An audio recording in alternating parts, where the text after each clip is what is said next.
Hello guys, shout out po sa lahat po ng mga taga Malbago. Lalo na po sa ibang bansa at sa ibang lugar po na saan po kayo ngayon. So update po tayo dito sa barangay nyo sa Malbago na ito na po yung sitwasyon ngayon na talagang namang winasak po talaga yung tulay dito. At saka yung mga bahay talagang lubog po sa putik at saka marami pong mga damo, mga tawag dito, mga gapo. So marami po dito. At saka yung halos buong barangay talaga namang lubog po sa putik at saka sa napakarami pong basura. At saka nakaharang po dito maraming mga klaseng mga basura.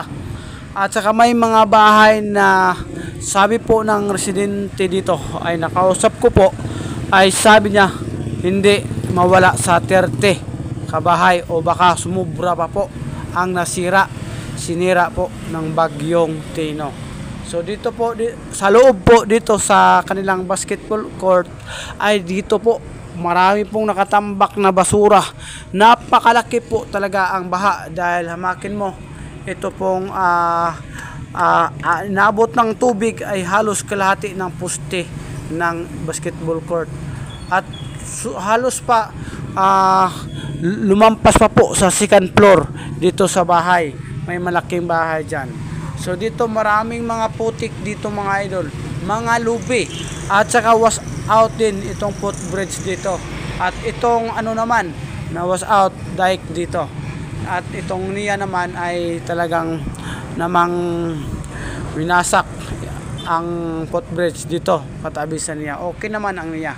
At ito naman yung sa may mga bahay dito sa likuran po ng covered court. Talagang wala na tayong makikita dyan. Kawawa po itong barangay nila. Sana naman po ay itong video na to, pag makita nyo po, i-share natin para po ay makaabot po sa ibang mga tao na malumo po yung kasing-kasing.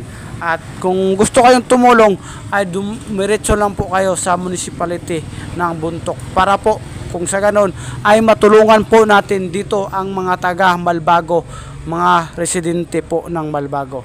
Dahil po ay talaga namang wala na po silang matulugan, wala na pong mga damit at wala na po silang halos makain at mainom na tubig po. Kawawa po talaga namang nung pumunta po ako dito, di maiwasan na napaluha po ako dahil mahal ko po itong barangay nila dahil tuwing pista po andito po ako. Napakabait po ng mga tao nila, kaya tuwing pista bumabalik po ako dito para magtinda. Napakabait ang mga tao dito. So dito po ang kanilang daan galing Biniton yung papasok ng Malbago at yung daan dyan sa Malbago talagang wasak din sa baha at inaayos pa ng pangsamantala. Kawawa. Pa-share po mga idol.